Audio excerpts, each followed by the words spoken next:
ঠাকুর আমাদেরকে বলেছেন, তুই যখন এলাকায় যাবি সবার বাড়িতে ঘুরে ঘুরে যাবি, সবার বাড়িতে খবর নিবি কে কেমন ভাবে আছে। আপনি ঠাকুরকে যদি একটু ভালোবাসেন, ঠাকুর আপনাকে এতটুকু ভালোবাসবে। ঠাকুর বলেন, আমার কাজে যে 2 পা এগোয় আমি তার জন্য 100 পাও এগিয়ে দেই। জয় গুরু, জয় গুরু। আপনার এই মাটির ঘর, আপনার এই টিনের ঘর, তো আপনি শুধুমাত্র ইষ্টভৃতি প্রার্থনা আর মাঝে মাঝে আপনার বাড়িতে লোকজন বেড়াতে আসে, তাদেরকে যাজন করবেন। সবাই সবার প্রিয় লোক থাকে, তো ওই শালা থাকে, ভাইয়ের ছেলে থাকে, ওই মেয়ের বাড়ির আত্মীয় আসে, আপনারা কি করেন? মাংস আনেন, খাসি খাওয়ান, এই এটা ওটা করেন, কিন্তু ফাঁকে ফাঁকে আপনাকে যাজন করতে হবে। দীক্ষার সংখ্যা এলাকায় বৃদ্ধি করতে হবে।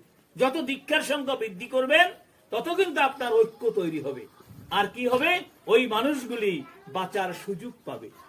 জয় গুরু, জয় গুরু।